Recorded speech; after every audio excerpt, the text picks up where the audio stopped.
guys, what's going on? It's Colin here again, back with another fan video. Today we're taking a look at a pretty unusual one.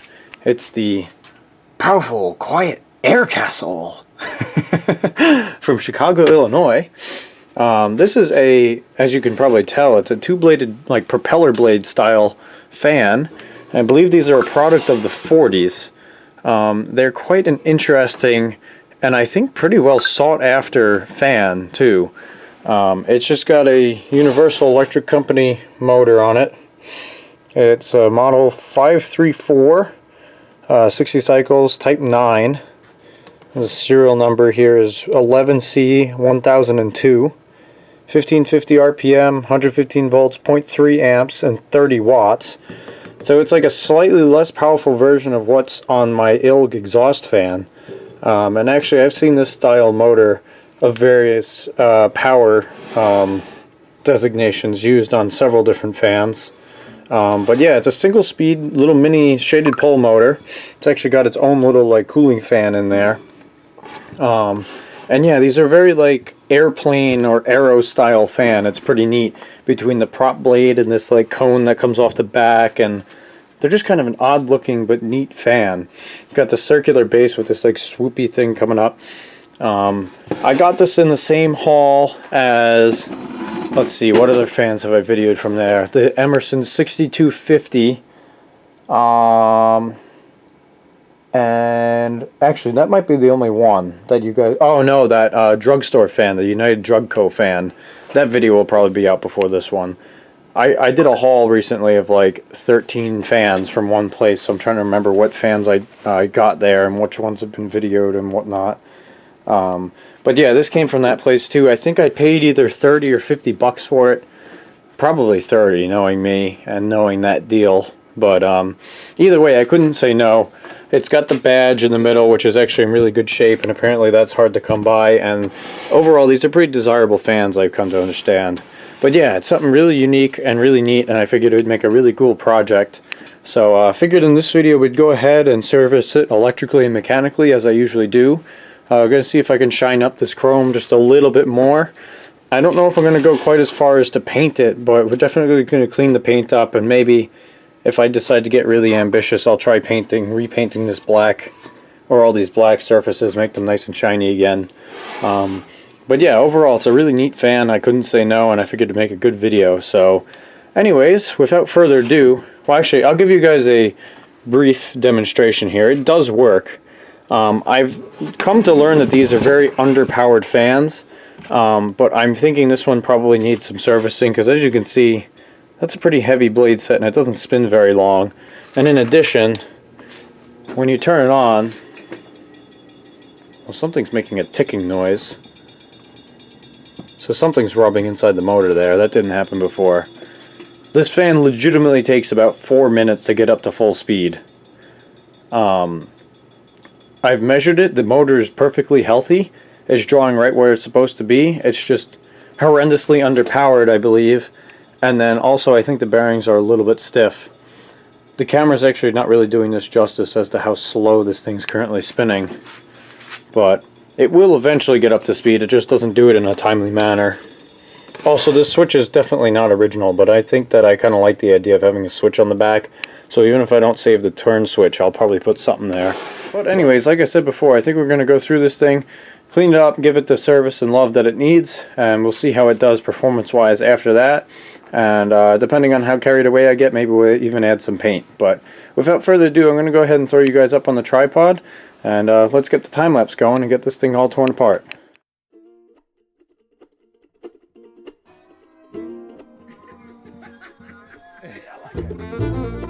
What's wrong with that? 1, 2, 1, 2, 2.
Guys, so I went ahead and cleaned everything up best I could here. It's not perfect, but it's better than it was.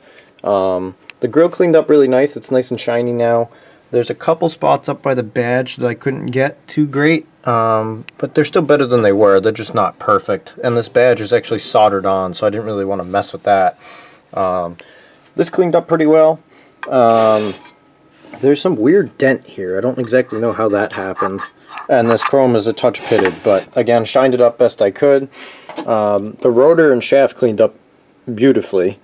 Made a new thrust washer for back here, and that shined up really nice. That was really dirty and gunked up, so I'm hoping that that will help with the underpowered motor situation, because if this was dragging at all, that wasn't going to help anything. Somebody apparently had gone through this motor at some point and rewired it and revarnished it, because there was this red varnish all over everything. And they didn't tape off the middle section of the stator here, so that was all completely covered in varnish. So I sanded that off because, again, that was probably rubbing on the stator, which could have contributed to that noise that we heard earlier. Not a huge fan of the way they rewired this using electrical tape and stuff, but I honestly do not want to get into it. I think it's good enough. It's not as clean as I would do it, but again, I don't really want to get into it again. I've been doing a lot of head wires recently, and to be completely honest, I'd be a little scared to pull this one apart, seeing as though how it's all taped in there, and I don't know what kind of length we have left on the stator, and I just don't want to make it worse or break it or anything. I did replace this with a proper cotton tie down though, and I went ahead and put yet another coat of varnish on it just because. Can't hurt anything. So that cleaned up nice. Cleaned up the rear cover and the blade best I could with some very fine steel wool. I'm sure that with enough polishing and stuff, these would shine up to almost mirror-like finish, but given that I'm going to leave patina on the rest of the fan, I just don't think it would look quite right to do that. I think it looks kind of cool as this almost like frosted kind of finish like that. Motor housing cleaned up pretty well. Not that you see the back one that much, but you'll see around here that cleaned up nice. This piece and the front motor cover leave a little bit to be desired. I guess I could try some degreaser on them, but I think there's just a lot of old caked on oil and grease and stuff that wasn't coming off of my regular cleaner. I think what we're going to do is go ahead and just leave it the way it is for now, and then maybe at some point in the future I'll try degreasing it a bit. But for now, I kind of want to get this thing back together and see how it runs. And if it really starts bugging me, maybe I'll do it. But it's not too bad. I just think that it could clean up a little bit better than it currently is. But yeah, anyways, I think we're going to go ahead and reassemble this now. I'm going to use some of this round reproduction cloth cord on it. I think that would look nice. And then I'm thinking of replacing this switch. Not that there's anything wrong with it, but I think I'm going to replace it with a pull chain, because my buddy Alex has one of these and he did a pull chain on his and I really like the look of it. So I'm going to have to run to the hardware store tomorrow and get that. But for now, I'm going to go ahead and reassemble everything best I can. And I think I'll just run it I'll run the cord directly to the motor without a switch for the time being, and we'll throw a switch in tomorrow. But yeah, I'm going to throw you guys back up on the tripod. Let's get this thing back together and see how it runs.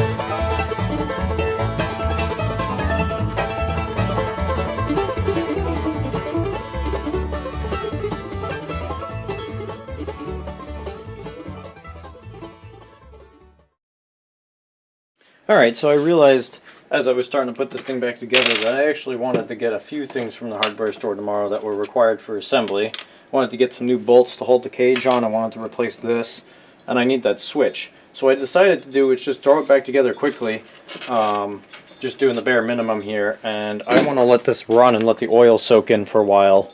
As you could probably tell, this is already spinning much, much freer than it was. But I think I'm just going to leave it like this for now. I'm going to let it run for a while. We'll see how it does, and then I'm going to run to the hardware store tomorrow, and we'll pick this back up tomorrow night when I have the supplies I need to finish this up. Because I'm thinking some nice shiny hardware will really do this off nice. So anyways, I'm going to go ahead and let this run for a while, and I'll catch you guys tomorrow.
Alrighty guys, so it's been almost a year since the last clip of this video was shot.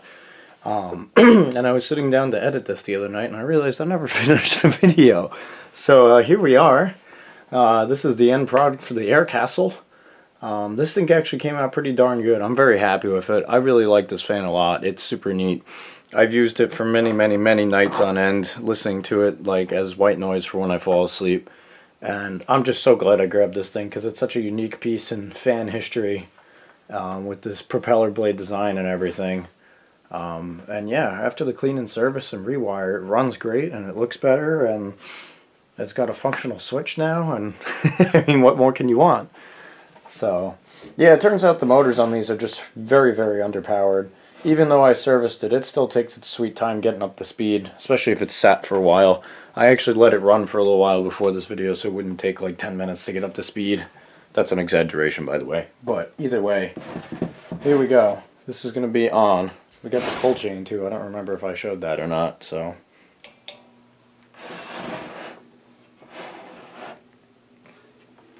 you know, give it 3 to 5 business days and it will eventually spool right up to speed.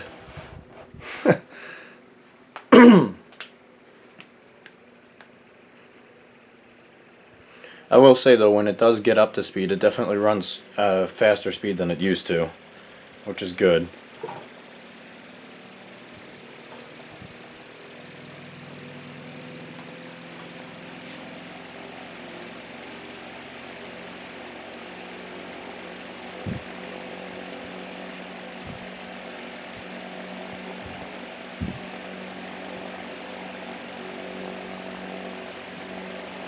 So that's about top speed there.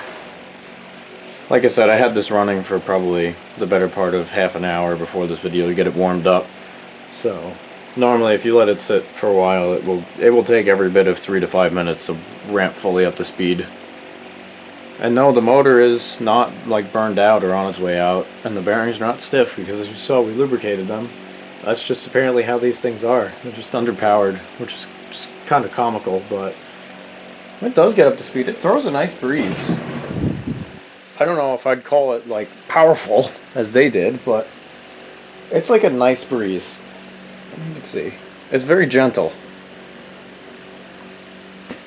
But like, it makes for a great,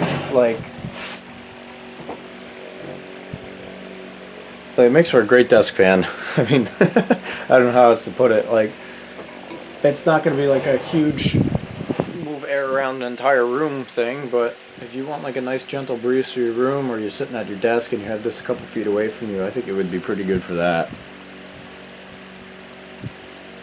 I also just absolutely love the sound of that propeller blade whirring around. It's such a unique sound, and that's part of the reason I like it for when I'm falling asleep sometimes. Plus it's quiet. I will give them that one. It is most certainly quiet. Go ahead and bring this closer to you guys, that way you can really hear the sound.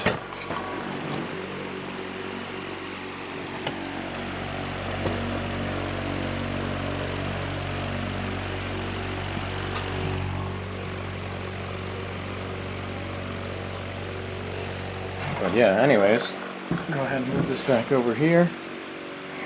And back you guys up a little bit. There we go. Let's go ahead and get a spin down. Just a single speed.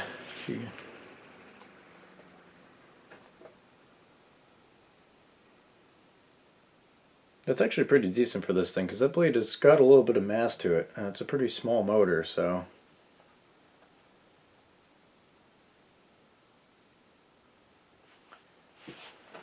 But there you go. There's the clean and service on the old Aircastle.